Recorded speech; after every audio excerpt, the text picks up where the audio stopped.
So today, again, this is the third part series in our series on marketing your yoga teacher training. So in the first week on our lives, I talked about active and passive marketing and when you might be doing either type of marketing in the cycle of a year for your yoga teacher training. The second week we talked about expanding your idea of who your target market is in your yoga teacher training. It's much wider than you might initially think. So we talked about that last week. So this week is sort of an extension of that, in that now I'm talking about how you can expand that market, expand who you're talking to. And one of the ways to do that is through advertising. So when I talk with my customers who purchase the training materials, I talk about how they're going to spread the word, and always they're very eager to talk about the people who've already expressed an interest in their yoga teacher training. So their students have already come up to them and either asked when they're going to offer training or expressed an interest in it when they have said that they may be offering yoga teacher training. So they're already have some ideas in mind. So when I say, oh, are you going to be advertising this as well outside of the studio, they're a little bit taken aback and they're not really sure they're going to do that. So I'm going to talk about a couple of different things today that might change your mind and give you a couple of ideas and directions to go. So if you're going to advertise, two great online places to advertise, of course, Google and Facebook. If you're watching this video, you're already on Facebook, so you know that Facebook is a powerful way to speak with your audience. And so it doesn't take a huge budget, and if you're not familiar with how to set up ads, both Google and Facebook do offer some basic training on how to use their tools to set up advertising. There are also freelance websites such as Fiverr, where you can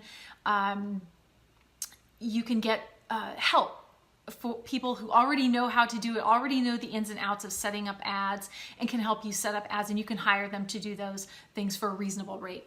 So what I wanted to talk about today are three different reasons, three different persons who will be affected by your advertising when you advertise outside your studio. So if you've already got posters up, you've got announcements in your newsletter, you have maybe business cards or postcards set up at checkout, those are all excellent ways to advertise within your studio, but you are going to want to expand that to audiences outside of your studio. So the first person who may see your advertising outside of your studio, quite honestly, are your current students. So you might be saying, well, why would my students are already going to see it in my newsletter, in posters, and when they see an ad, it might be just the additional information, the additional perspective that they need to make that step and actually sign up. So in the marketing world, they say that someone will need to see your business, your offer, at least 7 times on average before they make a purchase decision or a consideration.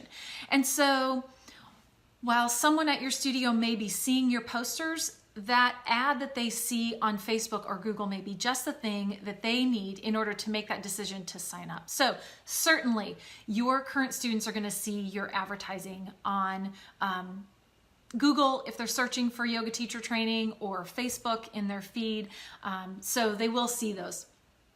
Another type of student that's going to see it are one of the students that I talked about last week.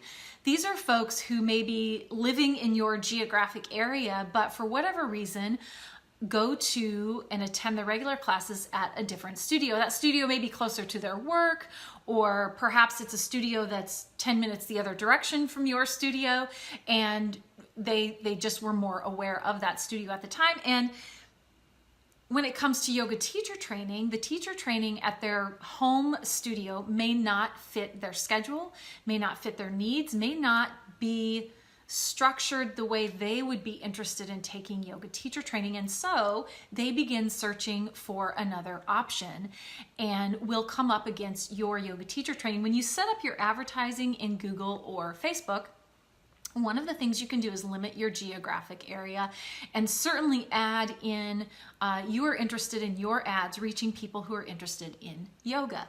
And so if there are people in your geographic area that aren't your current students somewhere else, your training may actually match what they're looking for more.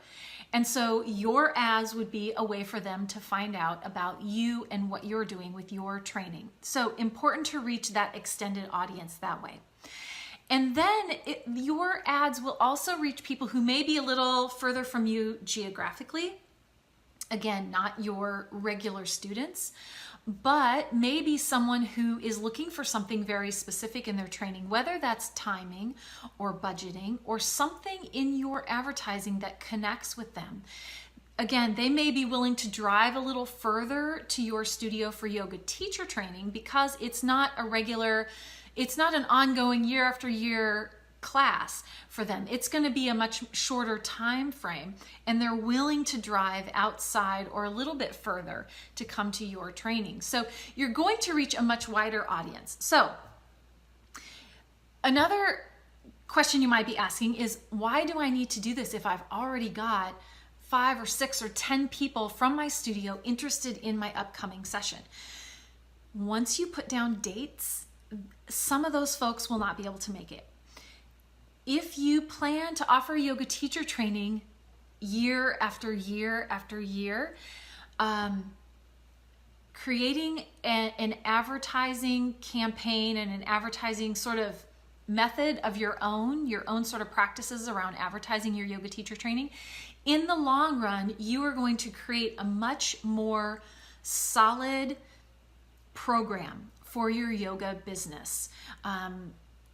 A much more solid program for you, for your teachers, for the students who may be looking at it this year, knowing that it's not until next year that they can take yoga teacher training, whatever else is going on for them in their lives, right? So if they see consistent advertising from you, they will know that your program is consistent and solid as well. So that in year 2, in year 5, in year 10 of your yoga teacher training, you have created a solid foundation from which to draw students.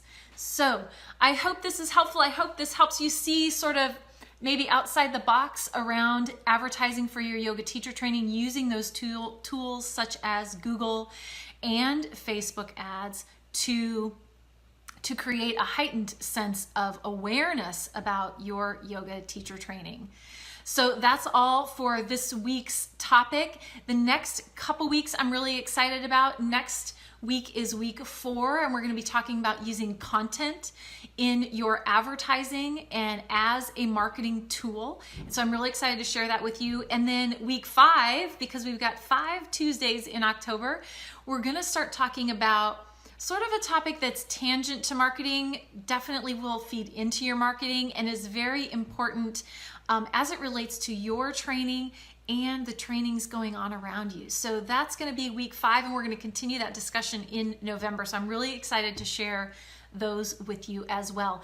If you have questions and you want to discuss some of these things, join the Facebook group, Yoga Trainers Tribe, which is where we will have the conversation. I will answer any questions for you.